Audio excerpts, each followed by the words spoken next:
নমস্কাৰ বন্ধুসকল, মই বিকি আহমেদ বিকি ফাৰ্মিং চেনেললৈ আপোনালোক সকলোকে পুনৰ এবাৰ স্বাগতম জনাইছোঁ।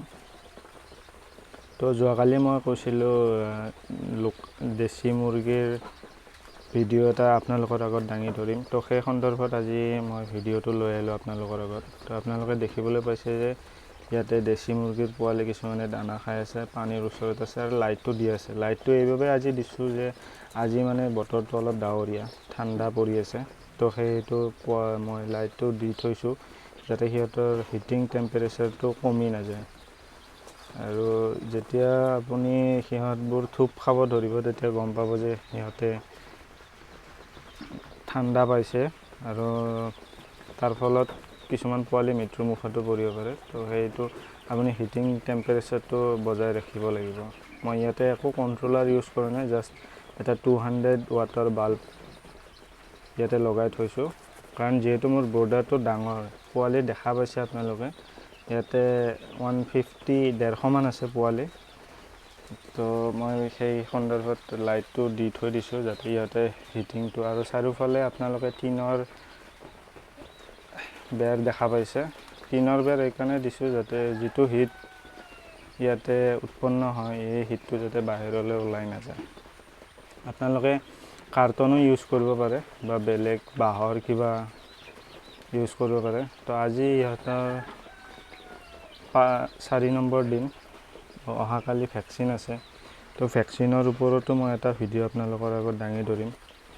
যদি আপোনালোকেও এনেকুৱা ফাৰ্ম কৰিব বিচাৰে তেনেহ'লে আগবাঢ়ি যাওক, কাৰণ অসমত নিবনুৱা সমস্যা বহুতো ৰূপত দেখা গৈছে আজিকালি। যোনে যেনেকৈ পাৰে ফাৰ্মিং লাইনত অলপ গুৰুত্ব দিয়ক, বহুখিনি আপোনালোকে আগুৱাই যাব পাৰিব, বহুখিনি প্ৰফিট আছে ইয়াৰ পৰা। তো আজি ইহঁতৰ ডে নম্বৰ 4, ইহঁতক মই প্ৰি-ষ্টাৰ্টাৰ দানা খুৱাইছিলোঁ, আজিৰ পৰা ষ্টাৰ্টাৰ দিছোঁ। আপোনালোকে দেখিবলৈ পাইছে কি সুন্দৰকৈ সিহঁতে দানা খাই আছে, পানী খাই আছে। তো মই ডে বাই ডে ৱাইজ ভিডিঅ'বিলাক আপোনালোকৰ আগত আনিবলৈ চেষ্টা কৰিম। কেতিয়াবা হয়তো নোৱাৰিব পাৰোঁ, তাৰ বাবে আপোনালোকে বেয়া নাপাব। আৰু মোক কুৱেশ্যন কিছুমান কৰিছিল যে কণী পৰি থকা বতা চৰাই মৰে কিয়। আপোনাৰ যিটো তলত, যদি আপুনি ফ্ল'ৰ পদ্ধতিত কৰিছে, তাতে আপোনাৰ টুটোৰ পৰা গেছ হৈ গৈছে চাগে, আপুনি টুটো বহুত দিন চেঞ্জ কৰা নাই, সেইটো মৰিব পাৰে কণী পাৰি থকা বতা চৰাই। কাৰণ সিহঁতক এতিয়া গৰম দিন যিহেতু চলি আছিল, সিহঁতে অশেষ গৰমৰ ফলতো মৰি যাব পাৰে।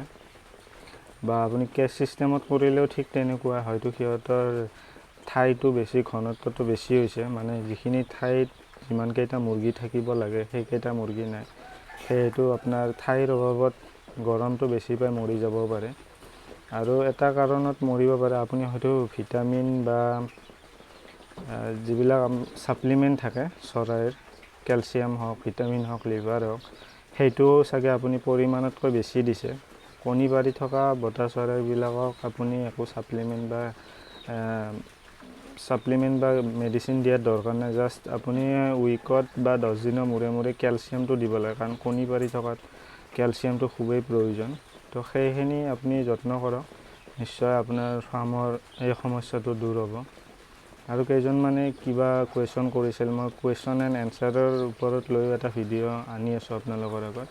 এতিয়া আজি যিটো দেশী মুৰ্গীৰ ওপৰত ভিডিঅ' বনালোঁ, যদি আপোনালোকে ভাল পাইছে লাইক, কমেণ্ট আৰু ছাবস্ক্ৰাইব কৰক। আৰু কেনেকৈ কি কৰিব লাগে তাৰ বিষয়ে যদি কোনোবাই অধিক জানিব বিচাৰে তেনেহ'লে মোক কমেণ্ট কৰি জনাব, সেই সন্দৰ্ভতো মই ভিডিঅ' বনাই দিম। তো আজিলৈতো ইমানতে এৰিছোঁ ফ্ৰেণ্ডছ।